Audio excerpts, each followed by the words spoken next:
యేసుక్రీస్తు వారి యొక్క శుభనామమున మీ అందరూ కూడా వందనాలు చెల్లించుకుంటున్నాను. ఈ దినాన్ని దేవుని యొక్క వాక్యాన్ని ధ్యానించుద్దాం.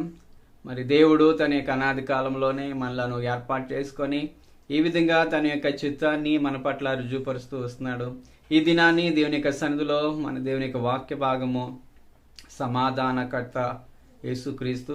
ఈ దినాన్ని ఈ యొక్క మత్తయి సువార్త 5:9 నుంచి మనం దేవుని యొక్క వాక్యాన్ని వెనుక మునుపు మరి దేవుని యొక్క సన్నిధిలో మనం ప్రార్థన పూర్వకంగా ప్రార్థనతో ఈ యొక్క కార్యక్రమాన్ని ప్రారంభించుకుందాం. యేసయ్య వందనాలనైనా స్తోత్రాస్తులు చెల్లిస్తున్నాం తండ్రి. నీ సన్నిధిలో చేరి నీ నామాన్ని మేము ఆరాధించడానికి, నీ నామాన్ని మేము స్తుతించడానికి, నీ నామాన్ని మేము అయ్యా తండ్రి నీ నామాన్ని మేము అయ్యా గణపరచడానికి మాకు ఇచ్చిన ఈ గొప్ప శ్రేష్టకరమైన సమయాన్ని బట్టి ఈ యొక్క అయ్యా తండ్రి సమయాన్ని బట్టి నీకు వేలాది వందనాలు చెల్లించుకున్నాం.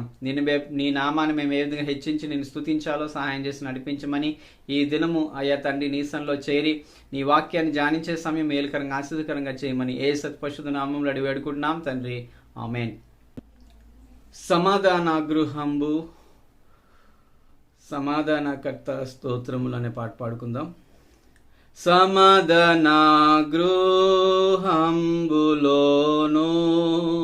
సమాధానకర్త స్తోత్రములు, సమాధాన గృహంబులోను సమాధానకర్త స్తోత్రములు. క్రీస్తు యేసు మనకిలలో నిత్య సమాధానము, క్రీస్తు మనకిలలో నిత్య సమాధానము. మద్యపు గోడను కూలదోసెను, మద్యపు గోడను కూలదోసెను, నిత్య శాంతి మనకొసగన్. మద్యపు గోడను కూలద్రోసెను, నిత్య శాంతి మనకొసగన్. సమాధాన గృహంబులోను సమాధానకర్త స్తోత్రములు, సమాధాన గృహంబులోను సమాధానకర్త స్తోత్రములు. ఇది నాని నిజమే, యేసుక్రీస్తు వారు ఆయన సమాధానకర్త. ఆయన మనం స్తోత్రించి కీర్తించాలి. ఇది నాని దేవుని యొక్క వాక్యంలో ధన్యతల గురించి మనం నేర్చుకుంటూ వస్తున్నాం. ఈ ధన్యతల్లో నుంచి మనము చాలా విషయాలు మనం నేర్చుకుంటూ వచ్చాం. యేసుక్రీస్తు వారు ఆయన కొండ మీద ప్రసంగంలో ఈ మత్తయి సువార్త మరి 5వ అధ్యాయం మొదటి నుంచి కూడా మనము ధ్యానం చేసుకుంటూ వస్తున్నాం. మరి ఆ ఎన్నో ధన్యతలు యేసుక్రీస్తు వారు బోధిస్తూ వచ్చారు.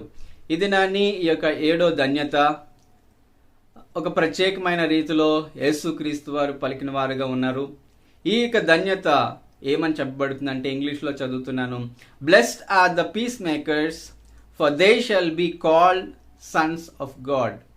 మరి యొక్క ఇంగ్లీష్లో మనం చూసినట్లయితే మరి blessed are the peace maker అని మరి యొక్క ఇంగ్లీష్ భాగంలో చెప్పబడుతుంది.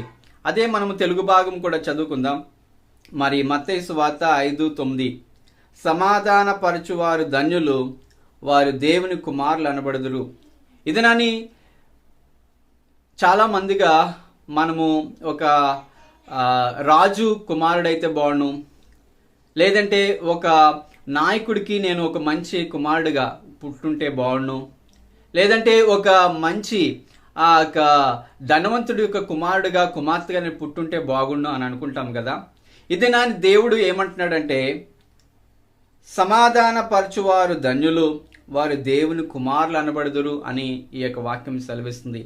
ఇదే ఆ యొక్క కొత్త నిబంధనలో యోహాను రాస్తూ వస్తున్నాడు.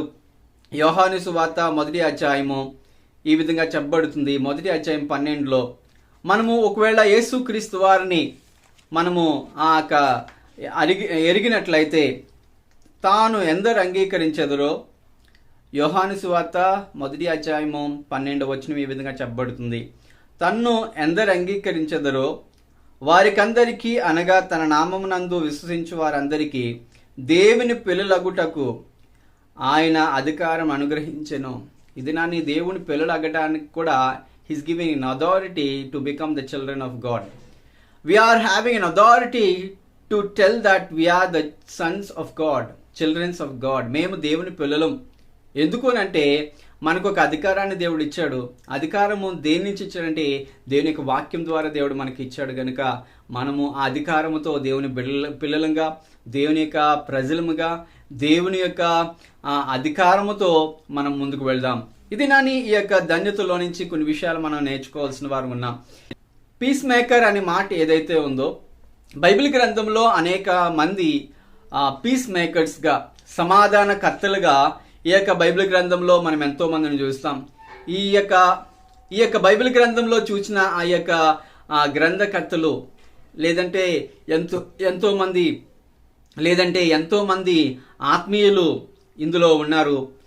వారు ఈ లోకానికి వచ్చిన వారు ఎందుకు వచ్చారు అంటే వారు ఆ యొక్క సమాధానాన్ని పరచడానికి ఈ లోకానికి వచ్చిన వారు ఉన్నారు. అందులో మనం చూసినట్లయితే యేసుక్రీస్తు వారు ఆయన సమాధానకర్త అనే మాట మనము మరి ఆ యొక్క దూత చెప్తూ వచ్చింది.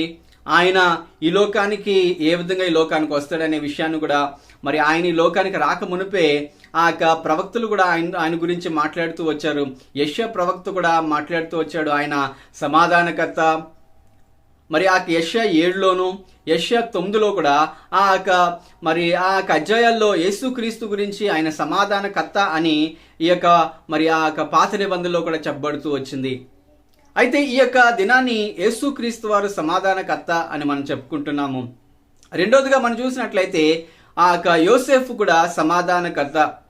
ఈ యొక్క మరి ఆ యొక్క ఆది కాండములోనే మరి ఆ యొక్క 37 నుంచి 50 వరకు చూసినట్లయితే ఈ యొక్క ఆది కాండములోనే మరి ఆ యొక్క యోసేఫ్ చాలా మరి ఆ యొక్క జ్ఞానవంతుడుగాను, ఒక తెలివైన వాడుగాను, ఒక మంచి కలలు కన్నిన వాడుగాను, కళల యొక్క భావాల్ని తెలుసుకున్నవాడుగాను, ఆ యొక్క యోసేపు తన యొక్క తండ్రికి ఇష్టమైన కుమారుడుగాను, తన యొక్క జీవితం అంతా కూడా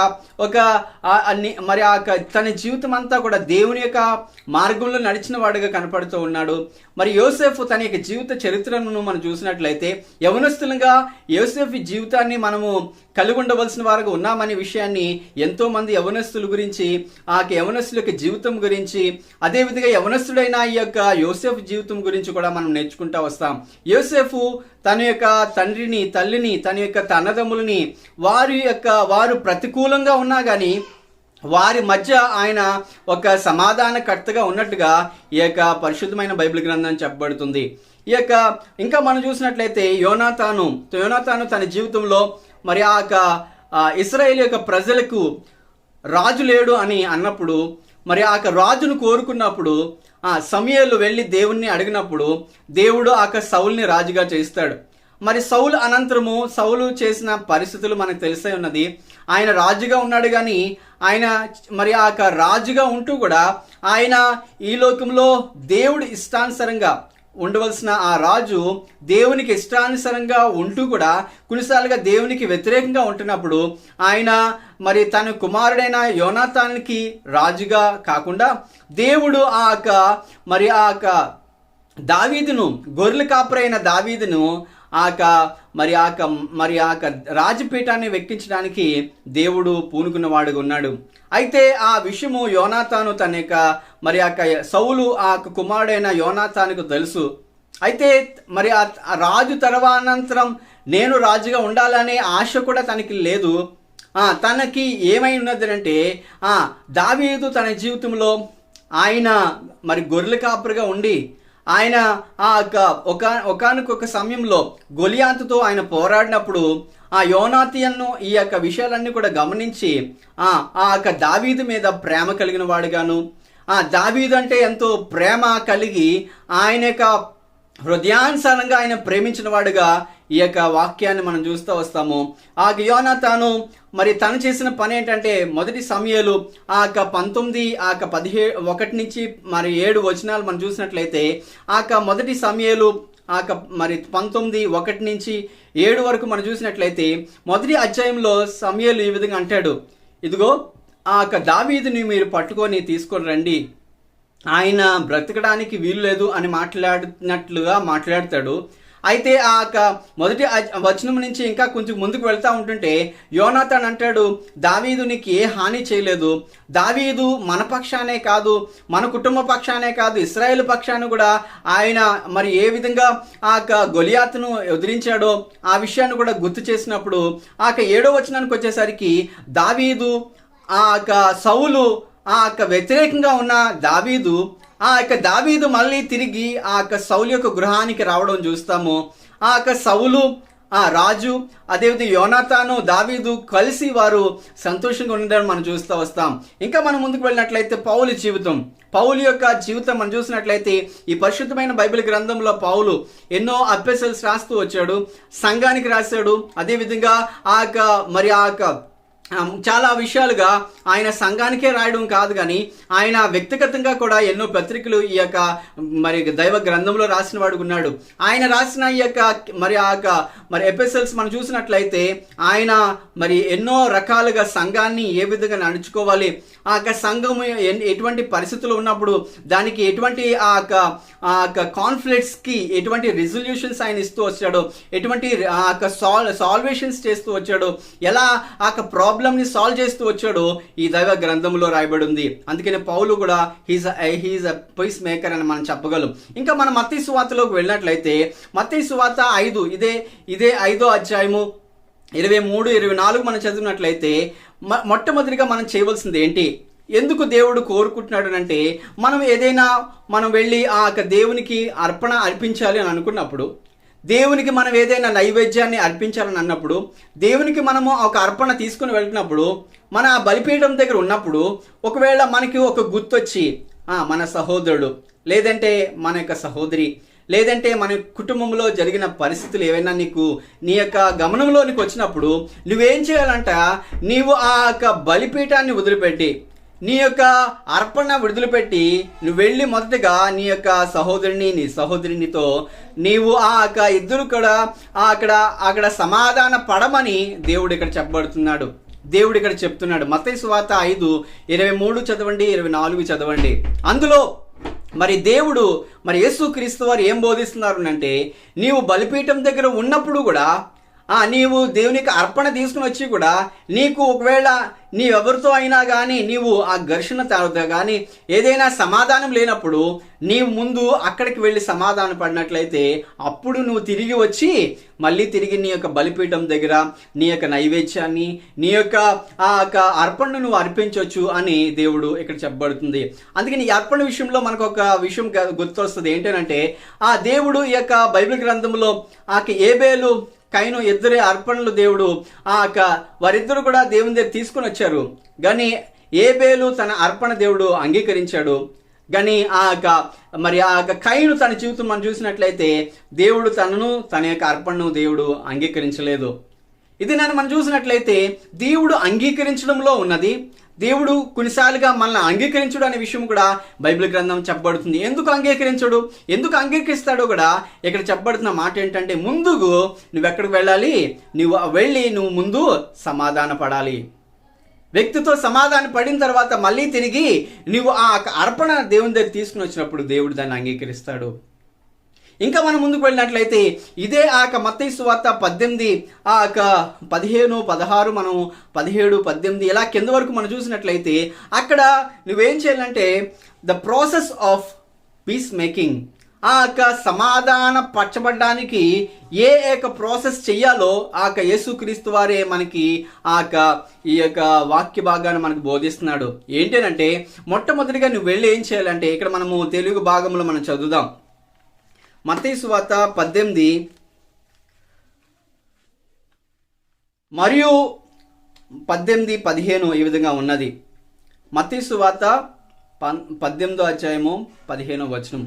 మరియు నీ సహోదరుడు నీ ఎడల తప్పు చేసిన ఎడల నీవు పోయి నీవును అతడును ఒంటరిగా ఉన్నప్పుడు అతనిని గద్దించుము. ఇది నువ్వేం చేయాలంటే, నువ్వు ఒంటరిగా ఉన్నప్పుడు, ఆయన ఒంటరిగా ఉన్నప్పుడు నువ్వు వెళ్ళి ఆయన్ని గద్దించాలంట. తర్వాత భాగం ఏం చెప్తుందంటే, నువ్వు ఒకవేళ ఆ గద్దెంపుకు లోపడిపోయినట్లయితే కొంతమంది దగ్గరికి తీసుకుని వెళ్ళి, ఒక ముగ్గురి దగ్గరికి తీసుకుని వెళ్ళి, ఇద్దరు ముగ్గురి దగ్గర తీసుకుని వెళ్ళి వారి సాక్షులుగా పెట్టుకొని వారితో సమాధాన పడమని మరి ఆ వ్యక్తితో, నీ సహోదరుడితో సమాధాన పడమని దేవుడు చెప్తున్నాడు. ఒకవేళ వారితో కూడా సమాధానము అవ్వకపోతున్నట్లయితే సంఘముతో వెళ్ళి అక్కడ మరి సంఘం మధ్యన ఈ యొక్క విషయాన్ని తీసుకుని వెళ్ళి అక్కడ మరి తన సహోదరుడితో సమాధాన పరచబడాలి అని చెప్పబడుతుంది. ఒకవేళ అక్కడ కూడా సమాధాన పరచబడపోతే, ఆ సహోదరుడు ఒకవేళ సమాధాన పడకపోతే ఆయన్ని వదిలిపెట్టి ఆయన్ని అన్యుడుగా మరి స్వీకరించమని ఇక్కడ బైబిల్ వాక్యం చెప్తుంది. ఆ తర్వాత కిందకు వెళ్ళినట్లయితే ఈ భూమి మీద ఏదైతే మీరు అడుగుతారో అది పరలోకంలో కూడా అది ఇవ్వబడుతుందని ఇక బైబిల్ గ్రంథం చెప్పబడుతుంది. ప్రియమైన సహోదరి సహోదరులారా, ఇది నాని మరి దేవుడు అంటున్నాడు, మరి blessed are the peace maker for they shall be called sons of God. ఇది నాని దేవునికి కుమారుడుగా, దేవునికి కుమార్తెగా నువ్వు పిలువబడాలి అని ఆశపడుతున్నావా? Do you want to be called as a sons of God, a servants of God, or children of God? ఇది నాని దేవుడు అంటున్నాడు. ఒకే ఒక వాగ్దానం దేవుడు ఇస్తున్నాడు. ఏంటంటే మరి సమాధాన పరచబడువారు ధన్యులు. ఇది నాని నీవు సమాధాన పరచబడడానికి సిద్ధంగా ఉన్నావా? లేదంటే ఇతరులు ఒకవేళ మరి వారు కొన్ని కాన్ఫ్లిక్ట్స్లో ఉన్నప్పుడు నువ్వు వారిని సమాధాన పరచడానికి నువ్వు వెళ్తున్నావా? అయితే దేవుడు నీకు ఒక వాగ్దానం ఇస్తున్నాడు. ఏంటంటే నీవు సమాధాన పరచువారు ధన్యులు, వారు దేవుని కుమారులు అనబడుదురు. ఇది నా దేవుని కుమారుడు, దేవుని కుమార్తె అని పిలువబడతావు. ఎప్పుడో తెలుసా? నువ్వు ఇతరుల మధ్య నువ్వు ఒక సమాధానకరమైన వ్యక్తిగా ఉన్నట్లయితే, ఒకవేళ నీవే ఒక వ్యక్తిని నువ్వు you are in conflict with other persons. Conflict అంటే ఏంటంటే, కాన్ఫ్లిక్ట్ అనే మాటకి అర్థం ఏంటంటే a serious disagreement or argument. ఇక్కడ మనం చూస్తుంటే క్లాష్, ఫైట్స్, బ్యాటిల్, వార్స్ ఇవన్నీ కూడా మరి కాన్ఫ్లిక్ట్స్తోనే ఒక కాన్ఫ్లిక్ట్ అనే మాటతోనే ఇవన్నీ కూడా ముందుకు వెళ్తున్నాయి. ప్రియమైన సహోదరి సహోదరులారా, దేవుడు సమాధాన పడమని దేవుడు కోరుకుంటున్నాడు. దేశాన్ని సమాధాన పడమని దేవుడు కోరుకుంటున్నాడు. ఈ యొక్క సహోదరుల మధ్య సమాధాన పడువారు ధన్యులు, వారి దేవుని కుమారులు అనబడుదురు అని చెప్పబడుతుంది. ఇది నాని ఈ లోకములో సమాధానం లేని వారంగా ఉన్నాం. తల్లిదండ్రుల మధ్య, కుమారులు మరి తల్లిదండ్రుల మధ్య, లేదంటే సహోదరుల మధ్య సమాధానం లేదా? దేవుడు ముందుగా వెళ్ళి నీ అర్పణ కాదు దేవుడు కోరుకుంటుంది, నీ సమాధానాన్ని దేవుడు కోరుకుంటున్నాడు. నీ అర్పణ కాదు నీవు దేవునికి ఇవ్వాల్సింది, నీ యొక్క సమాధానాన్ని దేవుడు కోరుకోమని దేవుడు కోరుకుంటున్నాడు. నీ సమాధానాన్ని నువ్వు సమాధాన పరచబడు, అప్పుడు దేవుని దగ్గరికి వచ్చి ఆ అర్పణ అర్పించు, అప్పుడు దేవునికి బలిపీఠం దగ్గర దేవుడు నీ అర్పణ అంగీకరిస్తాడు. ఇది నాని దేవుని యొక్క వాక్యం ద్వారా దేవుడు మిమ్మల్ని దీవించునుగాక. ప్రార్థన చేసుకుందాం. యేసయ్య వందనాలు స్తోత్రాస్తులు చెల్లిస్తున్నాం తండ్రి. మేము అలుపులు మా భాగ్యులము తండ్రి. ఇది నాని సమాధానకర్త అయ్యా తండ్రి, నీవే యేసయ్య, నువ్వు మాకు మంచి సమాధాన కరుడైన దేవుడిగా మా మధ్యలోకి వచ్చినందుకు బట్టి నీకు వందనాలు. ఈ లోకమంతా కూడా అశాంతితో ఉన్నప్పుడు, ఈ లోకమంతా కూడా అసమాధానంతో ఉన్నప్పుడు, ఈ లోకమంతా భయంకరంగా ఉన్నప్పుడు యేసయ్య నువ్వు మా కొరకు నరవతారికి లోకానికి వచ్చావు నాయనా. అటువంటి గొప్ప దేవుడు అయి ఉన్నావు, అటువంటి గొప్ప సమాధానకరుడు అయి ఉన్న దేవుడు, నువ్వు దేవుని కుమారుడు అని పిలువబడుతున్నావు. మేము కూడా నీ యొక్క పిల్లలంగా, నీ యొక్క మరి దేవుని యొక్క పిల్లలంగా మేము పిలువబడడానికి మేము కూడా ఇష్టపడుతున్నాం. మమ్మలను నువ్వు రిక్వెస్ట్ చేస్తుంది, ముందు వ్యక్తిని గర్దించమని చెప్పబడుతుంది. అది నువ్వు వెళ్ళి సమాధానం పడవమని దేవుడు చెప్తున్నావు నాయన. నీ వాక్యం ద్వారా మమ్మల్ని మేము అయ్యా తన సమాధాన పడేవారంగాను సమాధాన పరిచేవారంగా మమ్మల్ని చేయమని వేడుకుంటూ ప్రార్థిస్తూ, నీ బిడ్డలు వింటున్న ప్రతి బిడ్డల యొక్క జీవితాల్లో నూతన కార్యాన్ని చేయమని, సహోదరుల మధ్య ఉన్న సంబంధాన్ని, వారి యొక్క అసమాధానాన్ని యేసు నామములో సమాధానపరచమని ప్రార్థిస్తున్నాం. భార్య భర్తల మధ్య ఉన్న అసమాధానాన్ని అయ్యా తండ్రి మరి దుఃఖాన్ని నుంచి యేసయ్య సమాధానాన్ని నీ బిడ్డలకు దయచేయమని ప్రార్థిస్తున్నాం. తల్లిదండ్రుల మధ్య అయ్యా తండ్రి తల్లి కుమారులు వేడల, కుమారులు తల్లి వేడల అయ్యా ఉన్న సమాధానాన్ని యేసు నామములో తొలగించి నీ సమాధానం దయచేయమని వేడుకుంటూ ప్రార్థిస్తూ, ఈయన స్తుతి ప్రార్థన ఆలకించే ప్రార్థన ప్రతిఫలం దయచేయమని యేసు పరిశుద్ధ నామములో అడిగి వేడుకుంటున్నాం తండ్రి, ఆమేన్. దేవుడి యొక్క వాక్యం ద్వారా దేవుడు మిమ్మల్ని దీవించాడు అని మీరు ఆశపడినట్లయితే ఈ వాక్యాల్ని మరి మీరు షేర్ చేయండి. తద్వారా అనేకులు ఈ యొక్క వాక్యాన్ని ఇవి వినడానికి వారికి ఒక మంచి అవకాశం కలుగుతుంది కనుక మరి ఈ యొక్క కార్యక్రమాన్ని ప్రోత్సహిస్తున్న ప్రతి ఒక్కరు కూడా యేసుక్రీస్తు నామములో మీ అందరూ కూడా వందనాలు చెల్లించుకున్నాం. ఈ కార్యక్రమాలు వింటున్న ప్రతి ఒక్కరిని బట్టి మీ కొరకు మేము ప్రార్థన చేయడానికి ఇష్టపడుతున్నాం. మీరు ఎవరైతే ఈ యొక్క కార్యక్రమాలు బట్టి ఆశ్రయింపబడుతున్నారో మీరు మాకు ఆ కామెంట్ రూపంలో మాకు తెలియచేయండి. మేము మీకోసం మీ యొక్క సమస్యల కొరకు ప్రార్థన చేయడానికి మరి ఆ దైవదాసులు మరి ఉన్నారు. మరి మేము కలిసి ప్రార్థన చేయడానికి సిద్ధపడతాం. దేవుడి యొక్క మాటల ద్వారా దేవుడు మిమ్మల్ని దీవించును గాక. ఆమేన్.